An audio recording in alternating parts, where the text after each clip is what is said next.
Welcome to HouseLux Estate, the channel where we make complex financial concepts easy to understand. We're your go-to source for breaking down the intricacies of the financial world, providing engaging content that ranges from real estate investment tips to wealth management strategies. Our aim is to empower you with the knowledge you need to navigate your own financial journey. So don't miss out on our insightful content. Make sure to hit that subscribe button. In today's video, we're delving into why poor people can't use tax havens. First up, what is a tax haven?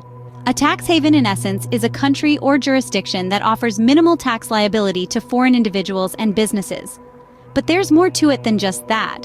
Tax havens are all about low or zero taxation, but along with that, they also provide a cloak of secrecy, a confidentiality that shields financial information from foreign tax authorities. Why do they exist, you ask? Well, it's all about attracting foreign capital. Tax havens are like a vibrant marketplace, offering enticing incentives like low tax rates and financial privacy to lure in wealthy individuals and corporations. They're like a fiscal paradise, a haven, if you will, for those looking to reduce their tax burden. Let's take a moment to talk about some examples. We have the Cayman Islands, Panama, and Bermuda, to name a few. These places have become synonymous with the term tax haven, with their low tax regime and stringent privacy laws. But what's in it for the individuals and corporations who use these tax havens? The benefits are quite straightforward. They get to keep a larger portion of their wealth by reducing their tax liabilities. Plus, they enjoy a level of financial privacy that's hard to find elsewhere. It's like having a secret, impenetrable vault where they can store their wealth far away from prying eyes. However, while tax havens may sound like a dream come true for those with significant wealth, they aren't accessible to everyone. There's a hefty price tag attached to these benefits, a price that many can't afford to pay. So, it's not just about wanting to use a tax haven, it's about being able to afford to use one. The less fortunate, unfortunately, don't have this luxury. They can't easily move their money across borders, set up offshore accounts, or hire savvy tax advisors to help them navigate the complex world of international tax laws. Now that we understand what tax havens are, why can't the less fortunate take advantage of them? It's a question of resources, accessibility, and affordability. Factors that we'll delve deeper into in the next scenes. Stay tuned. Using a tax haven isn't as simple as it sounds. You see, the financial implications of using a tax haven are often overlooked in conversations around wealth preservation and tax avoidance.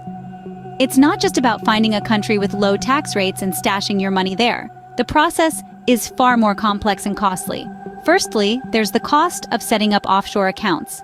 These aren't your run-of-the-mill checking accounts that you can open with just a few clicks online. Offshore accounts require a significant amount of capital to establish. Banks and tax havens usually demand high minimum deposits, often running into hundreds of thousands, even millions of dollars. Then, there's the ongoing account management fees. These are the costs you pay to the bank for maintaining your account. And while these fees might seem negligible compared to the potential tax savings, they can quickly add up, especially when you're managing multiple offshore accounts. But it doesn't stop there. Using a tax haven also necessitates hiring financial advisors. These are professionals who understand the intricacies of international tax laws and can guide you through the labyrinthine process of setting up and managing your offshore accounts. However, their expertise doesn't come cheap. Hiring a top-notch financial advisor could cost you tens of thousands of dollars a year. And let's not forget the legal fees. Tax havens are often shrouded in complex legislation and regulatory frameworks. To navigate these legal hurdles, you'd need a team of attorneys who specialize in international tax law. Again, this is a considerable expense that can run into thousands of dollars. In sum, the costs associated with using a tax haven are substantial. They include the initial deposit to open an offshore account, ongoing account management fees, the cost of hiring financial advisors, and legal fees. As you can see, the costs of using a tax haven can be prohibitive, especially for those who are financially disadvantaged. Tax havens aren't just expensive, they're also complex. Consider for a moment the labyrinthine nature of international tax laws and regulations. They're often as tangled and intricate as a spider web, a maze of clauses and subclauses, exceptions and exemptions. Each country has its own set of rules, and these rules can change without warning. Navigating this web is a daunting task, even for seasoned professionals. Now imagine trying to navigate this web while also dealing with the rules and regulations of a tax haven. These offshore jurisdictions often have their own unique tax laws, which are typically designed to attract foreign investors. These laws can be just as complex, if not more so, than those in your home country. The complexity doesn't stop there, though. To truly take advantage of a tax haven, you need to understand not just the tax laws, but also the financial regulations. These might include rules about where you can invest your money, how you can move it around, and what kind of records you need to keep. You might also need to understand the local business culture, including the norms and expectations that govern how business is done. And then there's the risk.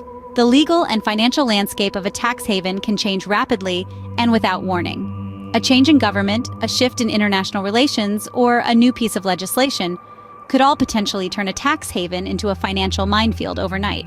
If you're not on top of these changes, you could find yourself facing hefty fines or even criminal charges. So, you see, using a tax haven isn't just a matter of paying a fee and reaping the benefits. It's a complex, high-risk endeavor that requires a deep understanding of international tax laws, financial regulations, and business culture. It requires the kind of expertise that most people simply do not have. And even if you do have this expertise, there's still no guarantee that you'll come out ahead. Clearly, navigating the complex world of tax havens requires resources and expertise that many simply do not have. Beyond the cost and complexity, there's also the question of ethics. The use of tax havens, while legal, raises a myriad of ethical questions. At the heart of these questions is the issue of fairness. Is it fair that certain individuals or corporations can essentially opt out of supporting the society that has enabled their wealth? Is it fair that those with less means are left to shoulder the burden of funding public services? These questions expose the deeper issue of income inequality. The use of tax havens by the wealthy widens the gap between the rich and the poor. By stashing assets offshore, the wealthy are able to accumulate even more wealth by avoiding taxes that would otherwise be due. This leaves less money for governments to invest in public services, such as healthcare, education, and infrastructure, that are vital for the overall well-being of society.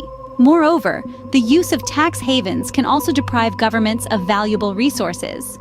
When wealthy individuals and corporations avoid paying their fair share, it can lead to budget shortfalls. These shortfalls often result in cuts to public services or increases in taxes for those who can least afford them. This not only exacerbates income inequality, but also undermines public trust in the system. In addition, there's the issue of transparency.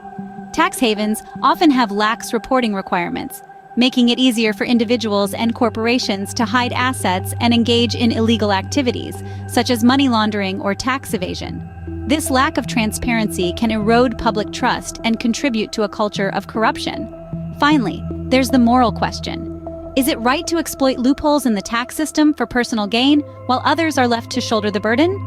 This question is subjective and depends on one's personal values and beliefs. In the end, while tax havens may be beneficial to some, they are out of reach and potentially harmful to many. So, why can't the poor use tax havens? It all boils down to three main factors. Let's take a moment to revisit these points. First, the financial hurdle. Setting up and maintaining a tax haven is no small feat. It involves substantial costs in terms of resources, time, and money. These are luxuries that most people simply can't afford. The second factor is complexity. The intricate web of legalities, paperwork, and bureaucracy that come with tax havens can be overwhelming. It requires a level of financial literacy and professional guidance that isn't readily accessible to everyone. Lastly, we discussed the ethical implications. While tax havens might seem like a quick fix to reduce tax bills, they contribute to global inequality by allowing the wealthy to avoid paying their fair share. This results in less revenue for governments to invest in public services, often negatively affecting the most vulnerable members of society. Understanding the world of tax havens isn't just about knowing how they work, but understanding who they truly serve and at what cost. We hope this video has shed some light on why tax havens aren't a viable option for everyone, and the broader implications of their use. Thank you for joining us on House Lux Estate. Don't forget to subscribe for more breakdowns of complex financial concepts. Until next time.